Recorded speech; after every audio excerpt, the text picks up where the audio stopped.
Good afternoon and good morning for some. This is Jennifer Joyce with Conducive Technologies, and thank you for joining us today. I'm the Regional Vice President for Sales for the West of Conducive, and I have with me today as well my partner in crime, Howard Butler, Senior Director of Field Engineering. Howard? Hey, good morning or good afternoon, everyone. Thank you very much for attending the webinar, and I look forward to speaking to you all in regards to our how we can improve the performance of SQL. Great, thank you, Howard. And everyone who's on the call here, Howard not only helps people make their computers run faster, he's also a race car instructor. So any car fans out there, if you ever get him on the phone, you can chat him up about his Corvette collection. So Howard, thanks a lot for joining today. And also another quick housekeeping note, as we go through this, I'm sure there's going to be questions. We're going to kind of set the table first of what the situation is, what we're talking about here today, improving SQL performance, and then we're going to get under the hood a little bit more technically on exactly how we can do that at a Windows VM level. So there is a Q&A box. As questions come up, please do drop them in. We may take some of those during the middle of the conversation today, and we certainly will have a Q&A session at the end. And then as we start to wrap things up, we will also discuss how to get your hands on the free copy of the software that you'll be receiving for attending today's session and how to go about best evaluating the software on your SQL servers.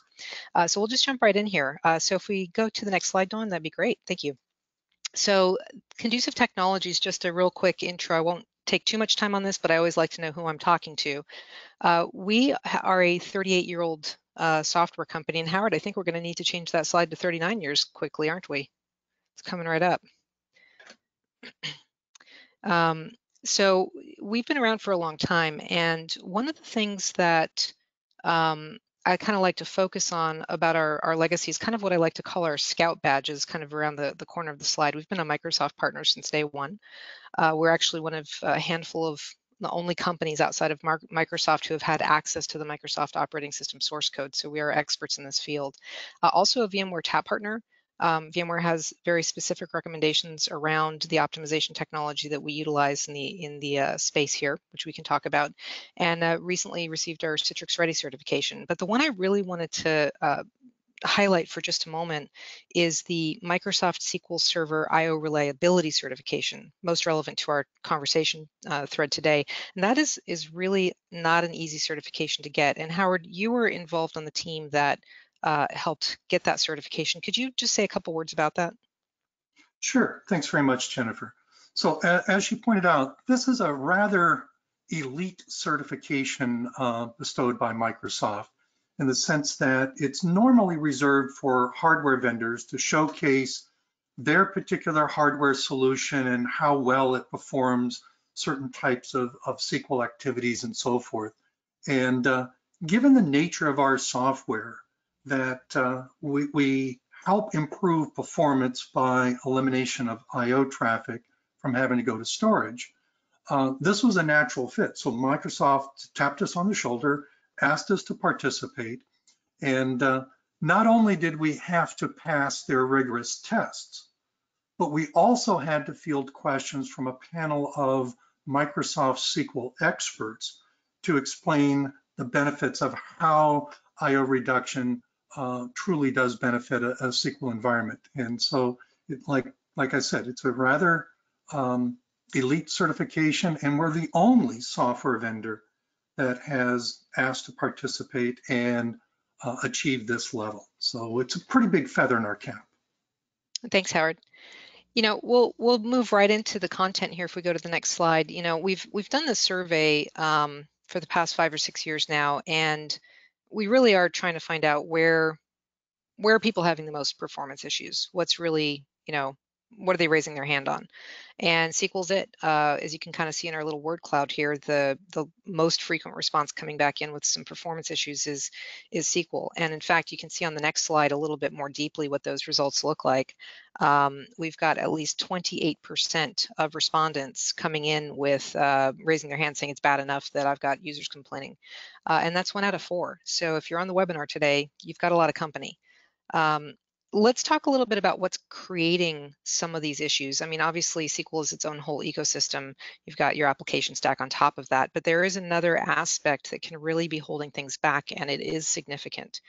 Obviously, this slide is a rudimentary extraction of a virtualized environment, but as great as virtualization has been for server efficiency, one of the biggest downsides to virtualization is that it does add another layer of complexity to the data path. This is what the IOstream ends up looking like when it's virtualized. Now, let me explain a little bit more here. There are two severe IO inefficiencies that kind of cause this picture that we're looking at. The first level is really a Windows-centric behavior. It's that native, that native Windows behavior. Windows is creating IO characteristics that are much smaller, much more fractured, and random than they need to be. I kind of named this the perfect trifecta for bad storage performance. It's kind of this death by a thousand cut scenario. And the question comes up, well, what about the hardware? I've got 100,000 IOPS, or I'm running on all flash. I've gone hyper-converged. That stuff's really fast, isn't it? We're still seeing people complain about performance on their SQL workloads, even in those contexts. Here's the thing that can trip us up, and another way to look at it. I'm 5'3", and if I were to walk into a really crowded room, let's say maximum occupancy is 200 people, and there's 225 people in the room, and my job is to get from one side of the room to the other, I'm going to have a really hard time doing that. It's going to be very crowded in there. But it's 20-foot ceilings in the room. There's 15 feet of space above me. That's my headroom. I should be able to pole vault across that and get across the room, right? It doesn't work that way. All of that extra IOPS capacity that's not being utilized doesn't really do us any good. We have to focus on the 5'3" space that I can walk through, and how do I optimize the space that the real work is being done in right now to get that to go faster. And that's where we live. We optimize the work that's actually happening on the IO bandwidth that's actually being used. So that's really what we really want to look at, and that's kind of that first level, what Windows is doing to create small split random IO. If we go down to the next slide, we're going to start exploring and having a conversation about that second level, what we call the IO blender effect. Now, AKA IO contention. It's basically the idea that what's happening on server 1 is interfering or being interfered with by workload on server 7 or 82 or whatever, especially in the case of backend storage, all of these different hosts coming down to the backend storage as well.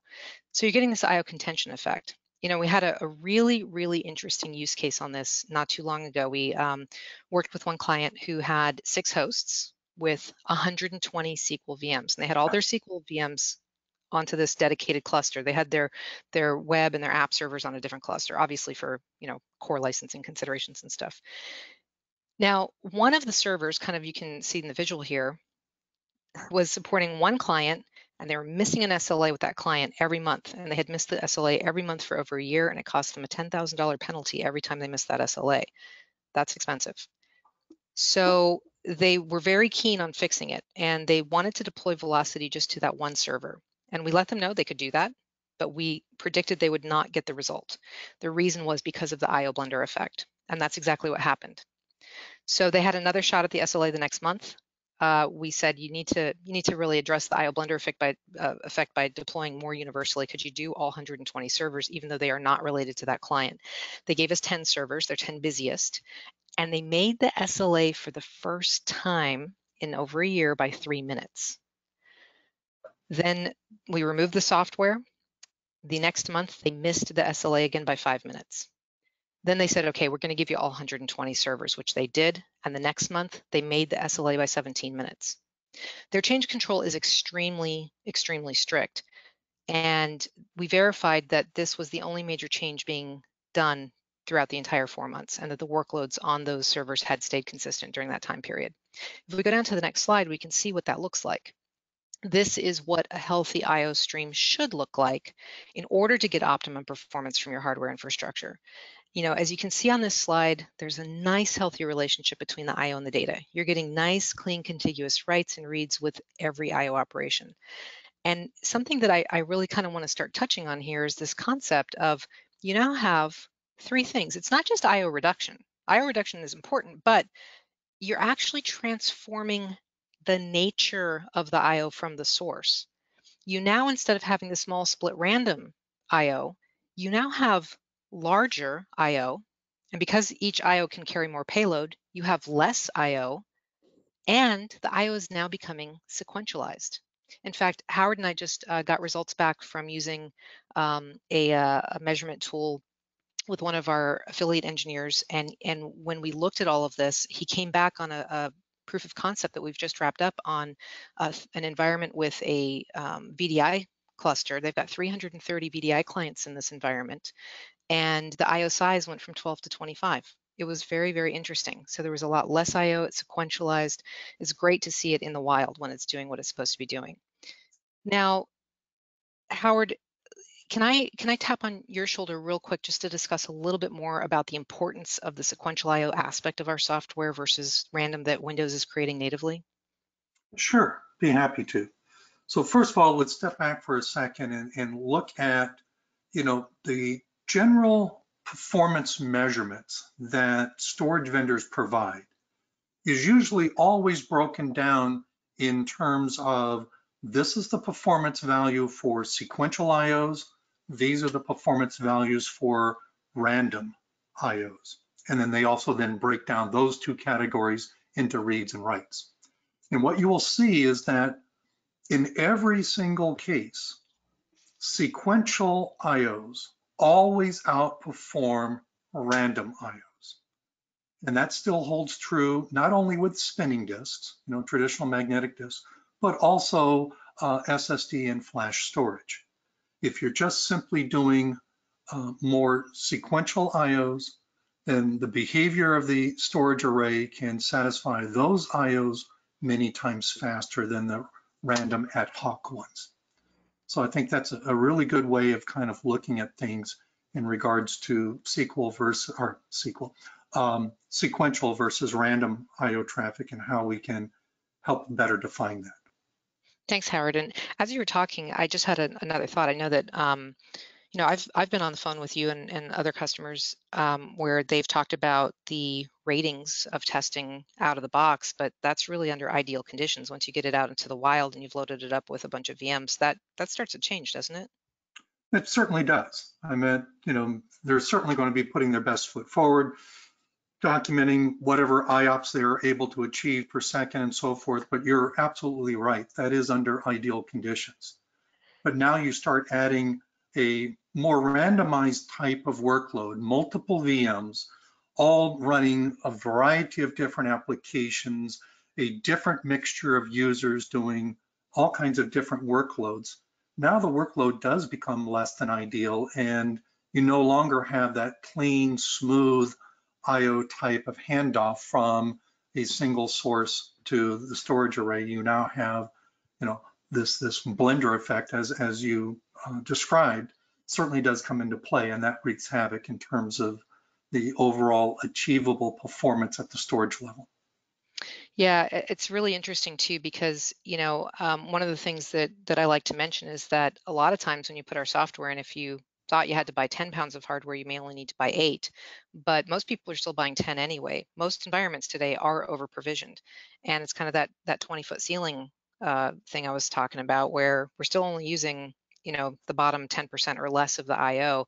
We're still experiencing issues. So even over provisioning an environment, the nature of the IO, that's what I'm really stressing, is the nature of the IO really does make a difference.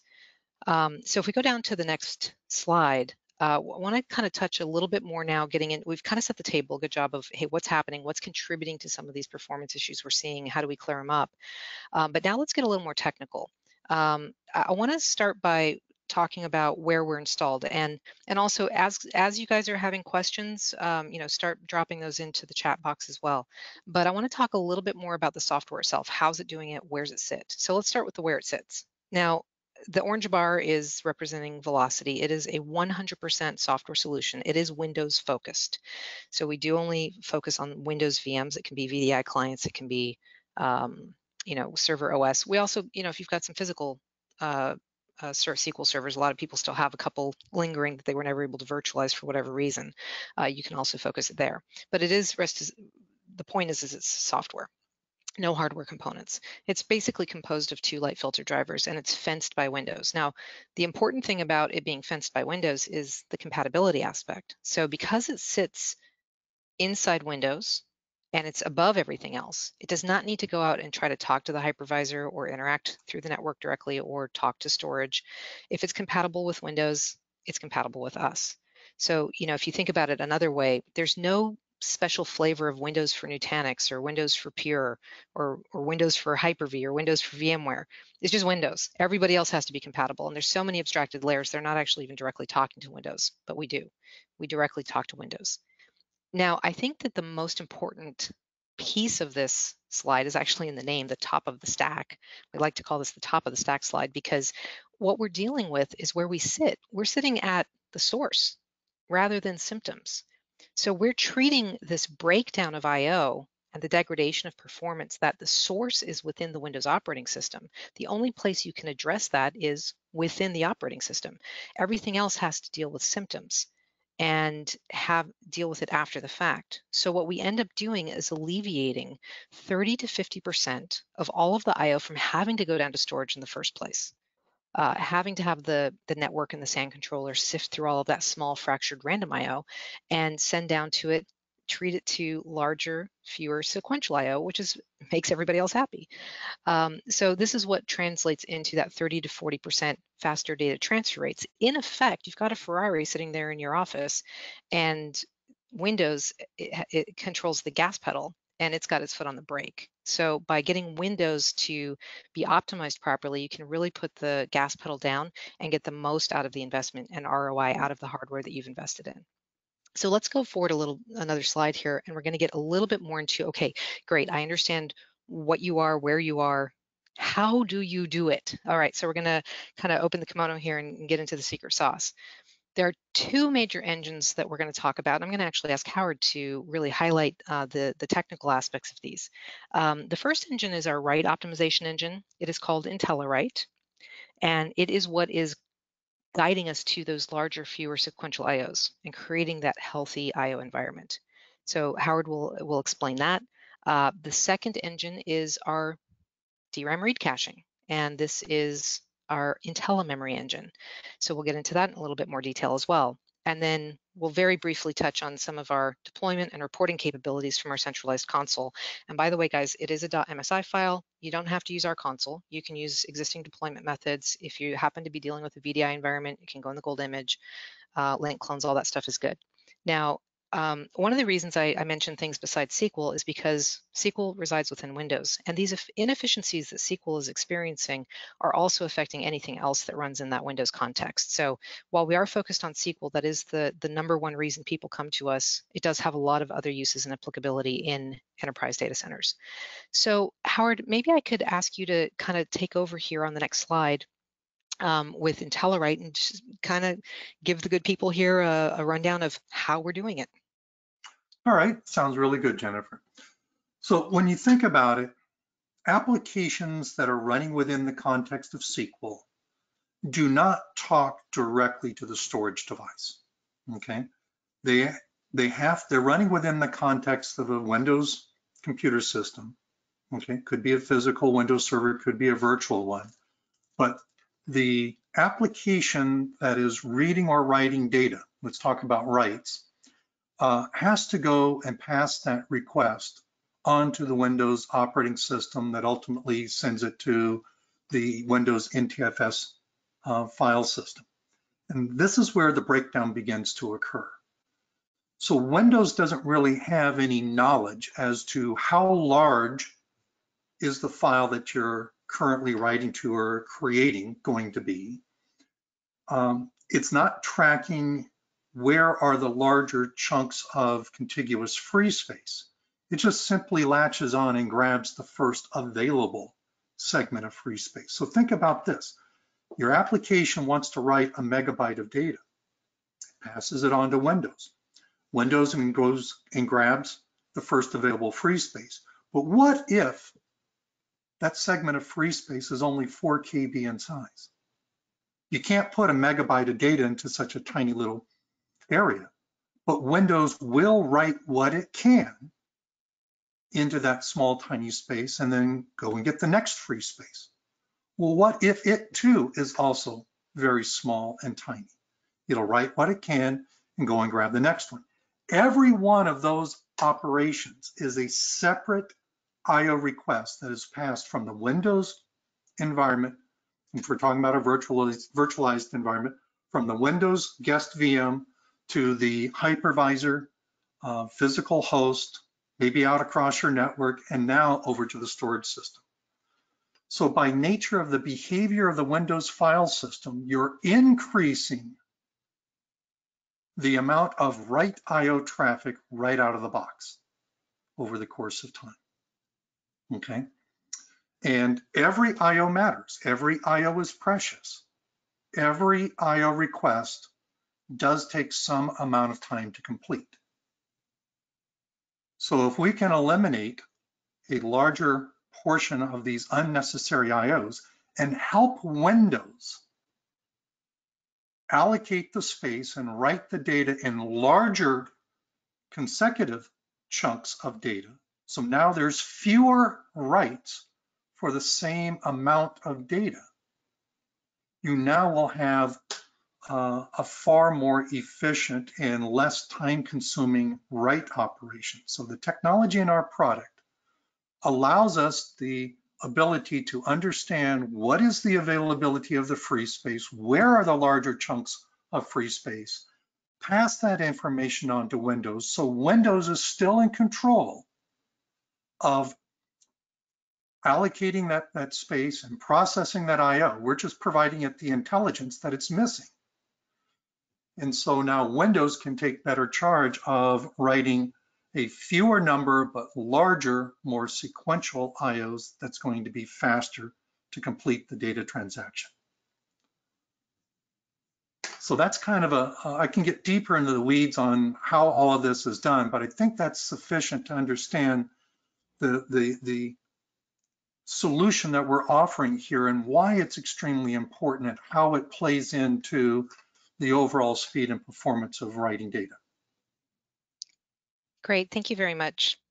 And so I think that really does cover it quite nicely. And you know, it's interesting because one way to look at it is if you had a file that was, say, 64K in size, and it was going to get written, it's going to get at the Windows NTFS level, at the logical layer, break down into all these small little pieces, rather than just being one large IO. And you know, we can get in there and fix that and reduce the size of the IO. So or reduce the number of the IOs. So the other engine that kind of layers on top of that, and basically what, before we go into the other engine, what that means on the IntelliWrite side of things is that we literally reduce 30% of the write IO that's getting issued. So if it was taking 100,000 IOs to write a gig of data, you can reduce that down to 70,000 and then multiply that across your workloads. Now the next engine is on the next slide here, and this is IntelliMemory, and this is our patented DRAM read caching. Now I just want to mention, Howard, real quick that so that because as soon as we finish talking about writes and we immediately start talking about caching, the question always comes up: are you caching writes? We are not. We're not buffering any of the writes. That's all passed through. Data is going to arrive safely every time. Don't have to worry about the event of a power outage or anything like that. But we are focused on caching reads. So Howard, if you could give us a little bit more about the IntelliMemory engine, that would be fantastic. Sure. So kind of taking a cue from one of the things you mentioned earlier, many environments have, in some regards, an overabundance of resources. And one of the things that we have found is that oftentimes they have far more memory than they're actually using. So you may have a system that's configured with 64 gigs of RAM, but only 30 gigs or 40 gigs of that memory is actually in use. And yes, SQL does take up a large portion of that. But if we could leverage and borrow in a dynamic way, meaning that we would give it back if it's needed elsewhere, but if we could temporarily borrow a portion of that unused free memory that's just sitting out there and use that as an area where we can cache the frequently accessed read IOs. They've already been committed to storage, so there's no concern about data integrity there. But kind of getting to that noisy IO type of traffic pattern, if we can eliminate by satisfying a good portion of your repetitive reads directly from DRAM, two things really happen here. One, since they are repetitive and the most frequently accessed data blocks, that's what we're going to put into cache. Because of that, it is probably the most important data. Else, why would your application be requesting it so frequently? But the thing is, it's getting satisfied at the speed of memory. Memory to memory data transfers are 12 to 15 times faster than going to flash or SSD. And because it is the most important relevant data, it's very beneficial to the application. The second thing is that since these reads are not choking your storage system, meaning that they're not even having to go to the storage system has less IO congestion to have to deal with. Therefore, those non-repetitive reads that we are not caching, or those writes that are not being cached, go directly to disk and can be done or handled more efficiently because there's fewer IOs in the traffic stream.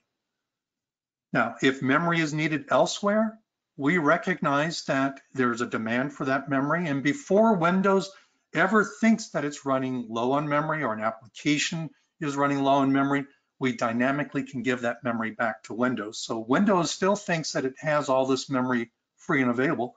We're just using a small portion of it that nobody else is using. And this helps tremendously to reduce the IO traffic. And as we've talked about, the reduction of IOs is paramount or key here, because any major computer system has three components: CPU, memory, and disk IO. And of those three components, the slowest activity is still data transactions, still the reading and writing of data. If we can help significantly eliminate the unnecessary work and help Windows be more efficient, then that translates into applications and users running more quickly, or your ability to process more data without having to go to the expense of adding more hardware. Thank you, Howard. So we have a couple of questions starting to pop into the box. We're going to be heading into the Q&A session in a moment, so I'm sure there's going to be some more questions. Go ahead and start popping those in there. We're going to be transitioning now into really talking about the handoff of the software to you and best practices for evaluating it in your environment. So you've gotten a little bit of a sneak peek here, and if anyone wants a really deep technical, ins and outs conversation, we can certainly hop on a one-on-one call. But if we do hop down to the next slide now, this is going to just show you a little bit of our reporting functionality. The product is going to be able to show you directly what kind of IO reduction you're getting, your read IO elimination, your write IO elimination, how much storage IO time this is saving you.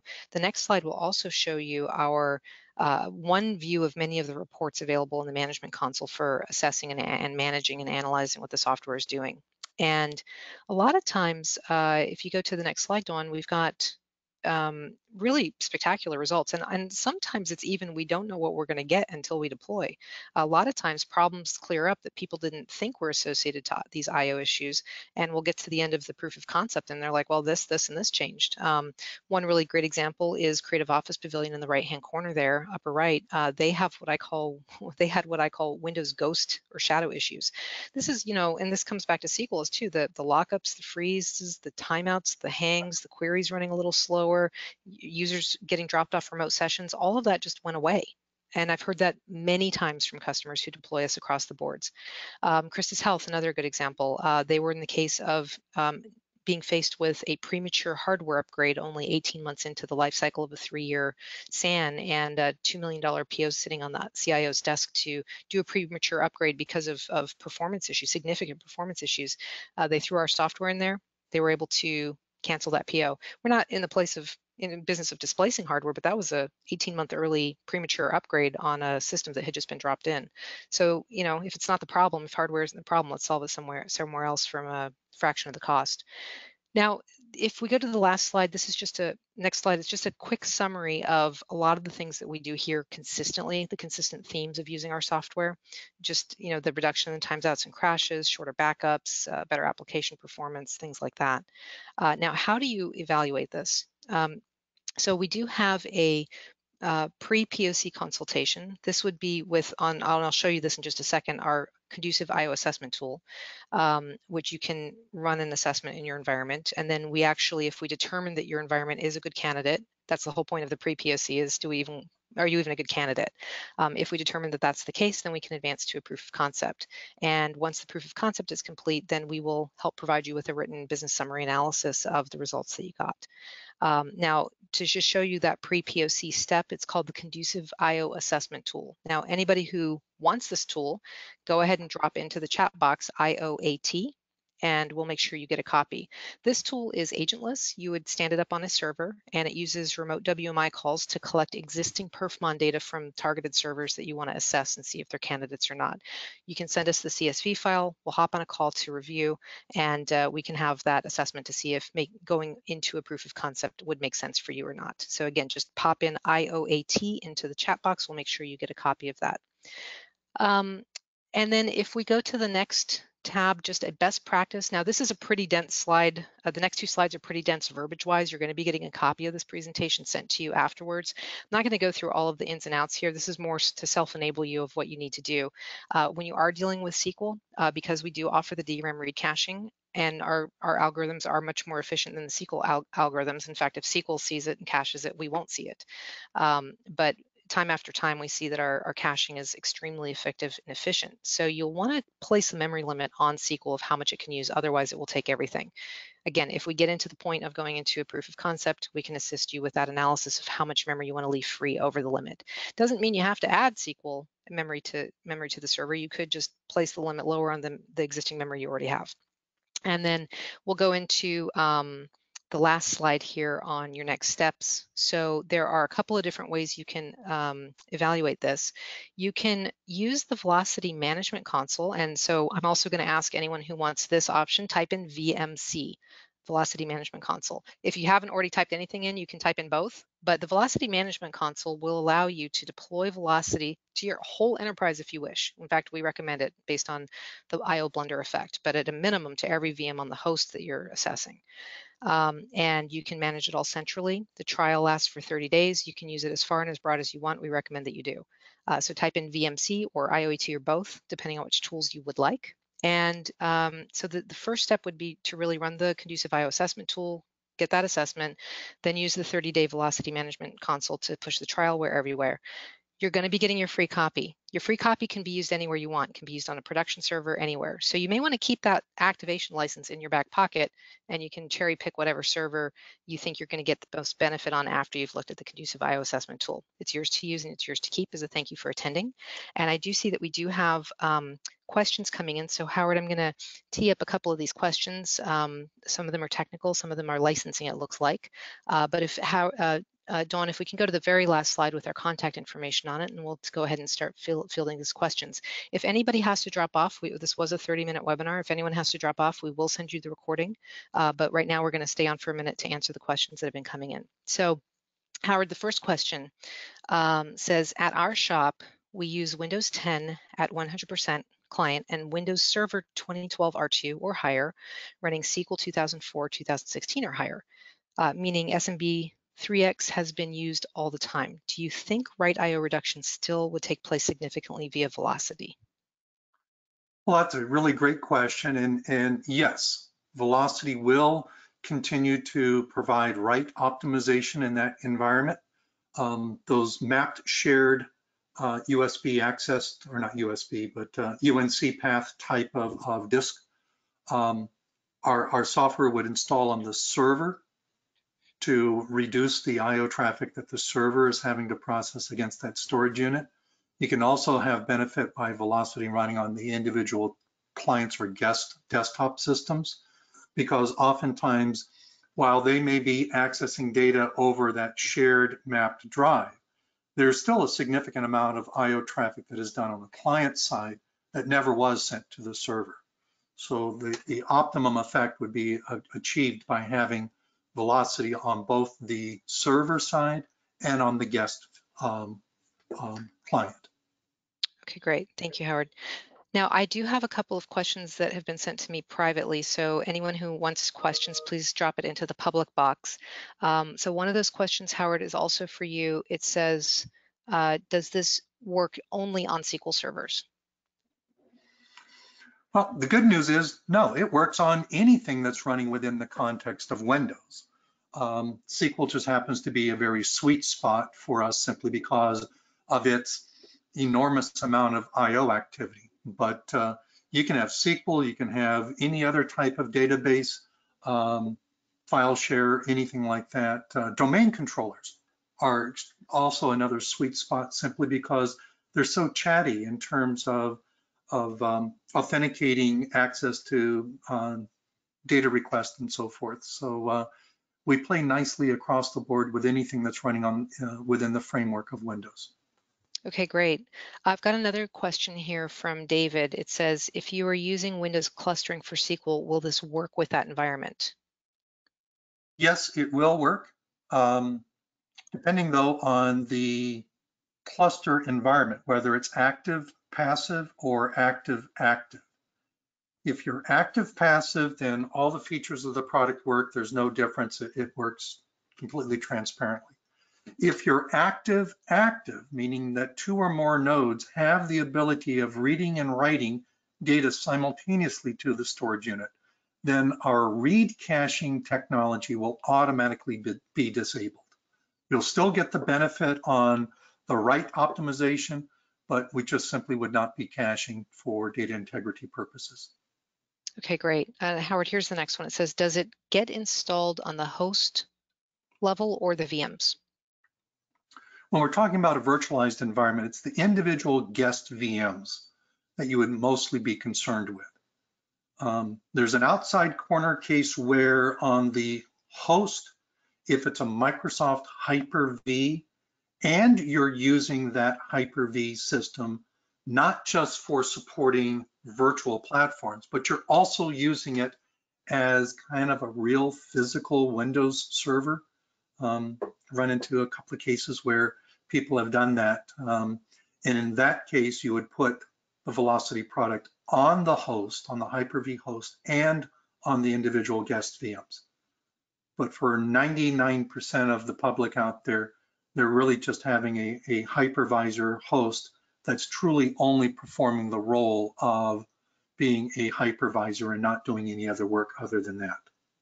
Okay, great. And I've got one last question here from Andrew. And so if anyone has a last minute question, please drop it in there. And after this question from Andrew, if no other questions come in, we'll go ahead and wrap it up. The question is, has your product shown to increase performance of specific Microsoft applications that utilize SQL, such as Navision 2016?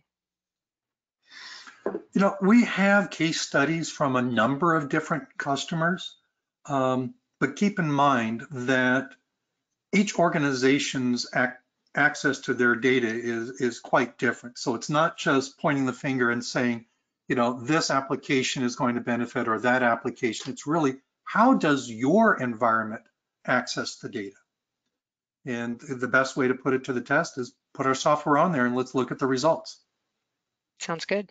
And actually, I did do a deployment to an environment with Navision a little while back, and we actually deployed it on the connector server, and it cleared up their issue. But again, like you said, Howard, it is really workload dependent on what's happening in that environment and how things are configured. So to your point, the best way to figure it out is to deploy the software. One other thing, Howard, I just thought of to mention before we do wrap up, no one asked the question, but we never mentioned it ourselves, and it gets asked a lot on the deployment, is that it does not require a reboot. So it's extremely easy to deploy, and it also does not require a reboot to uninstall. So this is not going to take a lot of change control or maintenance window type of effort to do the trial. So Howard, with that, I think we're going to wrap it up. We'll make sure that we get the VMC or the IOAT to everyone who asked for it. And we really appreciate your attendance today. Thank you very much. Thank you very much, Jennifer. It's a pleasure working with you. Have a good day, everyone. Bye-bye.